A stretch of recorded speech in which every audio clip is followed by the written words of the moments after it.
आओ बच्चों, आज मैं तुम्हें एक आलसी ब्राह्मण की कहानी सुनाता हूँ। एक बार एक गांव में एक ब्राह्मण रहा करता था। भगवान का दिया हुआ सब कुछ था।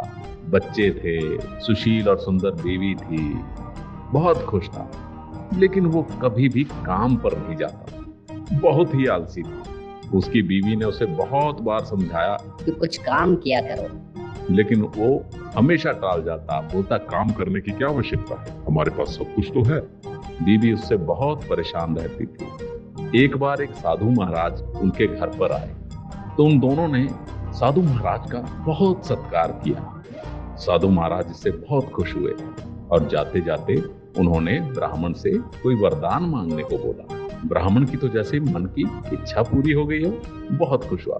बोलता, महाराज एक कृपा कीजिए, मुझे काम करना जरा भी पसंद नहीं। कोई ऐसा आदमी दे दीजिए जो मेरे लिए सारे काम कर दे। तो साधु महाराज मुस्कुराए और बोलते, तथास्तु, लेकिन एक बात का ध्यान रखना, तुम्हें देखना है कि उसको हमेशा काम मिलता रहे। काम नहीं मिलेगा तो वो नाराज हो जाएगा।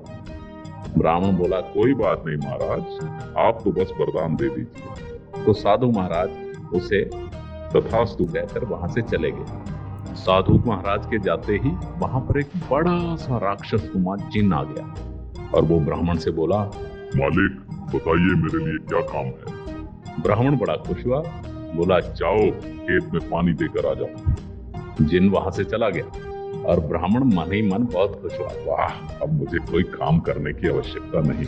और वो वहां बैठ गया। थोड़ी ही देर हुई थी कि जिन वापस आ गया और बोलता, मालिक मेरा काम खत्म हो गया, अब मुझे और काम दो। तो ब्राह्मण बोलता है, अरे इतने बड़े खेत में तुमने इतनी जल्दी पानी दे दिया, अब मैं तुम्हें क्या काम दूं? तो जिन बोला, फटाफट मुझे काम दीजिए, नहीं तो मैं आपको खा जाऊंगा। ब्राह्मण घबरा गया, बोलता, अरे जिन जाओ जाओ जाओ जाओ, तुम पूरे का पूरा खेत जोत कर आओ। उसने सोचा, अब तो रात भर ये जिन खेत जोतता रहेगा, अब मैं बच जाऊंगा। जिन चला गया। जिन के जाते ही ब्राह्मण खुश हो गया। उसने सोचा, चलो जान छूटी, अब ये रात भर खेत जोतता रहेगा, मेरी तो जान बची। और वो आराम करने बैठ गया। थोड़ी देर बाद फिर से जिन वापस आ गया। बोलता, मालिक और काम चाहिए मुझे। ब्राह्मण बोलता, अब और क्या काम दूं? जल्दी काम दीजिए, नहीं तो मैं आपको खा जाऊंगा। ब्राह्मण घबरा गया, अब मैं क्या करूं? तो ब्राह्मणी उसके पास आई। मैं बताऊं कोई काम? तो ब्राह्मण बोलता है, अरे तुम क्या बताओगी, जल्दी बताओ। तो ब्राह्मणी ने तो जिन को कहा, जाओ जाकर हमारे कुत्ते की पूंछ सीधी कर दो। जिन बोलता है, ठीक है, और वहां से चला जाता है। ब्राह्मण बहुत घबरा गया होता है। ब्राह्मण बोलता है, अरे ये क्या हो गया, मैंने क्या मांग लिया? ये तो बहुत जल्दी काम कर देता है, अब तो मेरे पास कोई काम ही नहीं बचेगा, ये तो मुझे खा जाएगा। ब्राह्मणी क्या करूं? तो ब्राह्मणी बोलती है, अरे ब्राह्मण देवता, आप चिंता मत करिए, क्योंकि अब ये कुत्ते की पूंछ को सीधा करने में लगा रहेगा और वो पूंछ इससे कभी सीधी नहीं होगी। ब्राह्मण मन ही मन बहुत खुश हुआ। अरे वाह, तुम तो बहुत समझदार हो। तो ब्राह्मणी ने उसे वादा लिया कि आगे से वो हमेशा काम पर जाएगा खेत में और कभी भी आलस नहीं करेगा। ब्राह्मण ने कहा, ठीक है, जैसा तुम कहती हो वैसा ही होगा। अगले दिन ब्राह्मण खेतों की तरफ चला। ब्राह्मण ने देखा कि जिन तो अभी भी कुत्ते की पूंछ सीधी कर रहा था। वो खेत पर जाते जाते हंसते हुए जिन से बोला, अरे ओ जिन, जल्दी से काम करो, मेरे पास तुम्हारे लिए और भी बहुत सारे काम हैं। जिन बोलता, हाँ मालिक मालिक, कोई बात नहीं, मैं करता हूँ। और फिर कुत्ते की पूंछ सीधी करने में लग गया। ब्राह्मण मुस्कुराते हुए वहां से चला गया। तो बच्चों, इस कहानी से क्या सीखा? यही कि हमें कभी भी आलस नहीं करना चाहिए और अपना काम खुद करना चाहिए, दूसरे के भरोसे नहीं रहना चाहिए। मैं तो देखा ना ब्राह्मण का क्या हाल हुआ। आओ बच्चों, आज मैं तुम्हें एक लालची कुत्ते की कहानी सुनाता हूँ। एक बार एक गांव में एक कुत्ता रहता था। वो दिन भर इधर उधर भागता ही रहता था। एक बार उसी तरह भागते भागते उसको बड़ी जोर की भूख लगी, लेकिन उसको खाने को कुछ भी नहीं मिल पा रहा था। कभी इधर जा रहा था, कभी उधर जा रहा था। भूख के मारे उसका बहुत बुरा हाल था। चलते चलते चलते अचानक उसे एक कसाई की दुकान नजर आई। वो उस दुकान के बाहर जाकर खड़ा हो गया और थोड़ी देर देखता रहा। फिर उसने देखा कि बाहर एक मांस का टुकड़ा पड़ा हुआ था। वो फटाफट भागकर वहां गया और उसने उस मांस के टुकड़े को अपने मुंह में दबोचा और वहां से भाग गया। अब वो कुत्ता चाहता था कि मैं किसी जगह जाकर शांति से उस मांस के टुकड़े को मजे ले लेकर खाऊं। तो वो इधर उधर घूमता रहा। फिर अचानक उसने देखा कि वो सामने एक छोटा सा पुल है। उस पुल के पास जाकर मैं इस मांस के टुकड़े को खाता हूं। वो मांस के टुकड़े को मुंह में दबाकर पुल की तरफ बढ़ने लगा और जैसे ही वो पुल पर पहुंचा तो पुल के नीचे जो पानी बह रहा था उसमें उसको उसकी परछाई नजर आई। उसको परछाई देखकर दूसरा कुत्ता पानी में नजर आया जिसके मुंह में भी मांस का टुकड़ा था। लेकिन सच्चाई तो ये थी कि वो कुत्ता अपनी ही परछाई देख रहा था, लेकिन उसको ये लग रहा था कि ये कोई दूसरा कुत्ता है जिसके पास भी मांस का टुकड़ा है। अब इस कुत्ते को लालच आ गया। उसने सोचा कि अरे ये जो मेरे पास मांस का टुकड़ा है ये तो है ही, लेकिन अगर मुझे ये मांस का टुकड़ा भी मिल जाए तो 2 टुकड़े हो जाएंगे और खाने का मजा भी दुगना हो जाएगा। ये सोचकर वो कुत्ता पहले थोड़ा सा गुर्राया। फिर उसने देखा अरे पानी के अंदर से भी गुर्राने की शक्ल दिख रही है।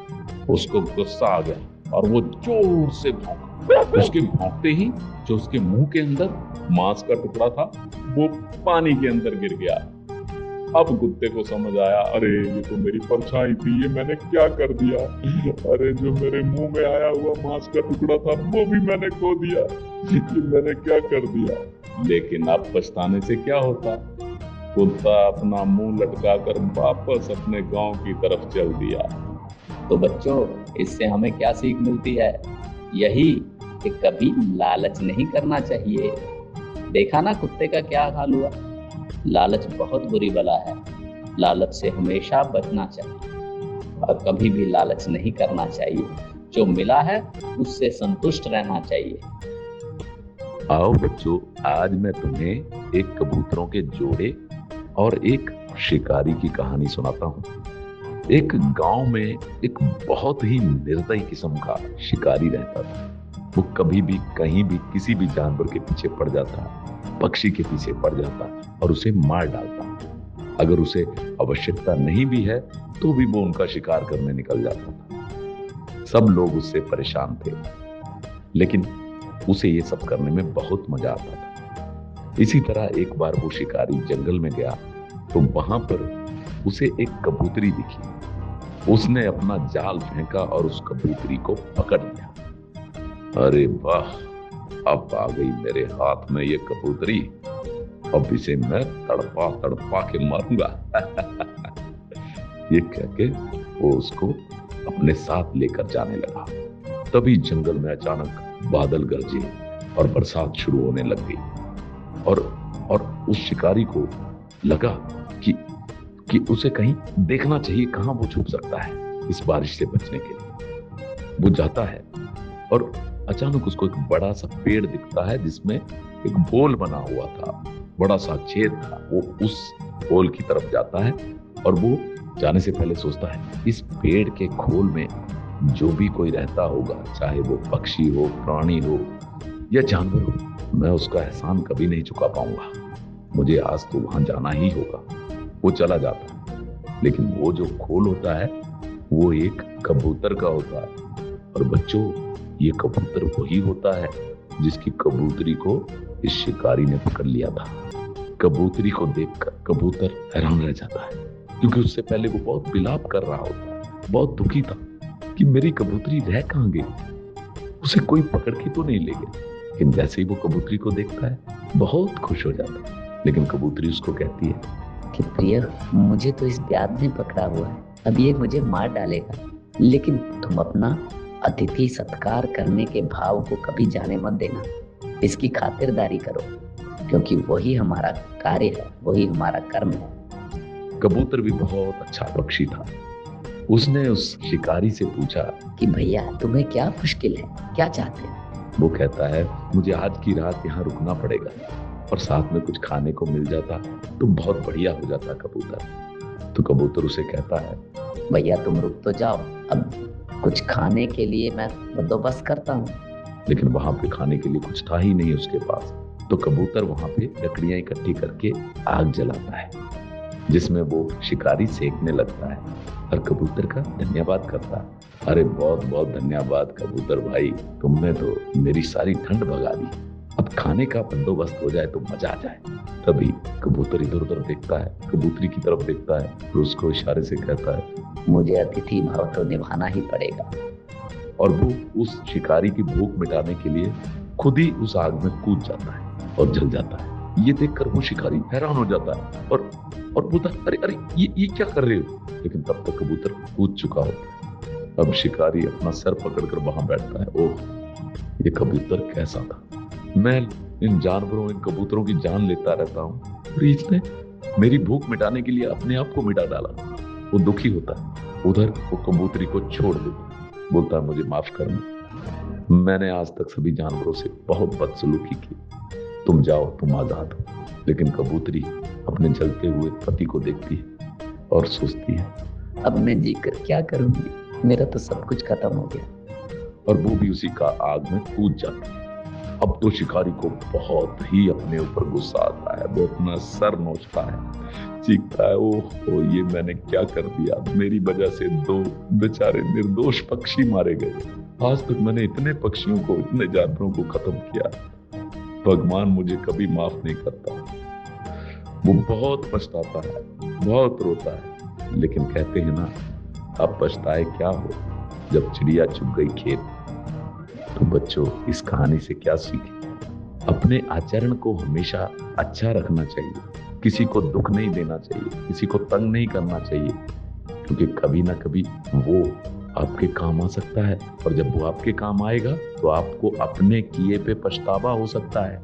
अगर आप किसी के काम नहीं आते हो तो देखो ना, अब उसके सर पीटने से कुछ नहीं हो सकता, क्योंकि कबूतर तो बेचारे खत्म हो गए।